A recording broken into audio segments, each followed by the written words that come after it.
भावना में भावना, जैसे ठाकुर जी का दरबार है, अब मानो तो ठाकुर जी का दरबार है और न मानो तो कह दो पत्थर आ बैठे हैं। तो भावना में यदि भावना तो भावना बेकार है, और यदि भावना में भाव है तो भाव से बेड़ा पार। पहले भावना बनानी पड़ेगी। इसमें चार का समन्वय है, विचार का।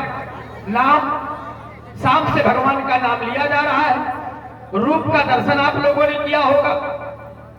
लीला चल रही है तो वहां पर धाम बन जाता है। नाम, रूप, लीला और धाम चार का समन्वय है। तो विचार करें, परमात्मा की लीला को बैठ करके ही देखना चाहिए। अब बहुत से लोग कहोगे कि महाराज अगर हम बैठेंगे तो हमारे कपड़ों में कहीं धूल लग जाएगी। भाई प्रश्न हो जाएगा कि हमारे धूल लग जाएगी अगर हम बैठ जाएंगे। तो विचार करें, आचार्य कहते हैं, संभाले व्यास जी क्या कहते हैं, और गुड्डू नाल वादक आ जाए तुरंत। कि नरक पड़न को डर तो है, ये डरते हैं कि कहीं धूल न लग जाए।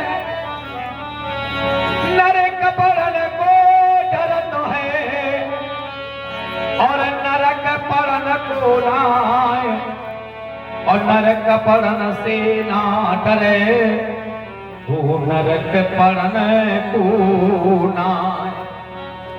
भैया अब आप लोग मानो या ना मानो, लेकिन हम कहेंगे पूर्णतया वही बात जो सत्य है। क्योंकि अगर हम नहीं कहेंगे तो विचार करना उसके दोषी हम हो जाएंगे। सोचिए नृपति जो नीति न जाना, और जही न प्रजा प्रिय प्राण समाना। वो राजा सोचनीय हो जाएगा जो बात नहीं कहेगा सच्ची। और सत्य कड़वा होता है, सत्य कड़वा होता है लेकिन अच्छा होता है। तो परमात्मा की लीला को बैठ करके ही देखना चाहिए। अब बहुत से लोग दूसरे की बात मानते ही नहीं है, उसको विरोध के रूप में देखने लगते हैं। विचार करें, एक एक चर्चा बहुत अच्छी होगी। जितने लोग हैं बहुत अच्छे हैं, सुधी है, गुणज्ञ है, विज्ञ है। विचार करें, जैसे कुछ लोगों ने अपने जीवन काल में गुरुओं की मानी ही नहीं। आप सुन रहे हमारे राजर्षि जनक जी को, ग्राम पनरा, जिला हमीरपुर। तो हमारे महमूदपुर के नारद तिवारी जी की तरफ से 21 पुष्प मुद्राएं राजर्षि जनक जी के लिए बता रहे। बहुत बहुत धन्यवाद, बहुत बहुत। कुछ लोगों ने मानी ही नहीं, अपने माता पिता की नहीं मानते लोग। तो विचार करना, हमारा माताओं से भी कहना है, बहुत माताएं बैठी हुई हैं, बुजुर्ग लोग बैठे हुए हैं। पहले तो सर्वप्रथम अपने बालकों को गुरु दीक्षा दिलाओ, गुरु बनाओ। और हमारा कहना युवा पीढ़ी के लोगों से कि अपने माता पिता की बात को मानो, गुरुओं की बात को मानो।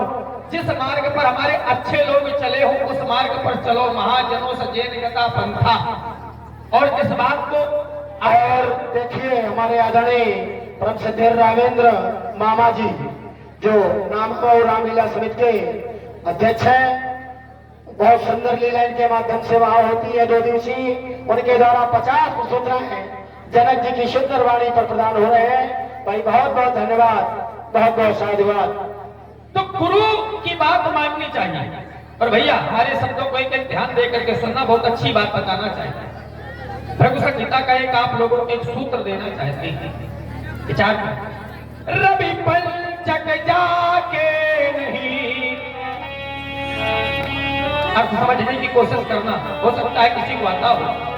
रवि पंचक जाके नहीं तो ताहि चतुर्थी नाही।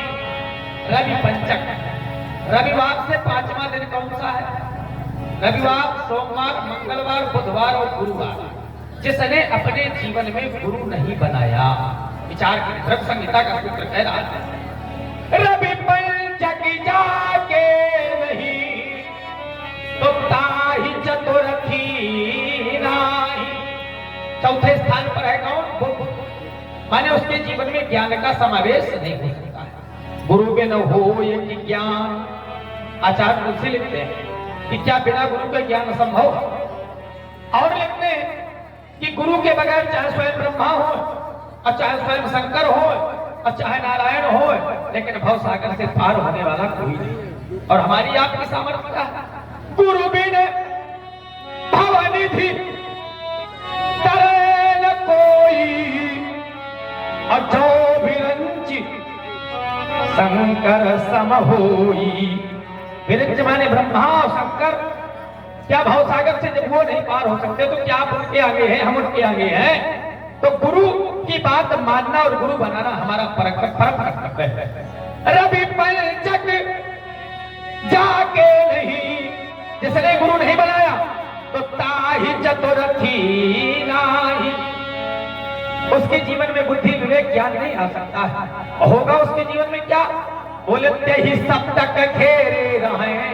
सप्तक 7वें स्थान पर कौन है? शनिचर। उसकी बुद्धि न काम करेगी, शनिचर बैठा रहेगा। और जिसके बताओ शरीर 7.5 लग जाता है तो क्या होता है? बुद्धि फेर देता है। ही सप्तक घेरे रहे तो कब हूं तृतीया नाई। तीसरे स्थान पर है मंगल, उसके जीवन में कभी शुभ होने वाला नहीं है। भैया तभी तो हम कहते हैं कि परमात्मा की लीला को सच्ची निष्ठा बना करके देखो, सच्ची भावना रखो। जिसने सच्ची भावना नहीं बनाई, सच्ची निष्ठा नहीं बनाई, उसका जीवन में कभी कल्याण होने वाला नहीं है। व्यास जी हम तो कहा करते हैं, विचार करें। बहुत से लोग कहते हैं कि हम किसी की नहीं मानेंगे, हमारा तो परिवार बहुत बड़ा है, मित्र हमने बहुत बना रखे हैं, हमको ऊंचा पद मिल गया है समाज में। और जब पद मिल जाता है तो व्यक्ति का कद बढ़ जाता है, अभिमान तो आ ही जाता है। ऐसा संसार में कोई व्यक्ति न होगा। असको जन्मा है जगमाही प्रभुता पाई ताहि मद नहीं। संसार में ऐसा कौन सा व्यक्ति होगा जिसको प्रभुता का मद न हुआ हो? तो हमारा कहना है, आचार्य नहीं कहते, इसको भगवान स्वयं कहते हैं। और क्या कहते हैं? गीता का वाक्य है। व्यास जी संभाले, हमारा कहना है दुर्लभो मानसो देहो। एक तो मनुष्य का शरीर ही दुर्लभ है, बड़े भाग्य से मनुष्य का शरीर मिला है।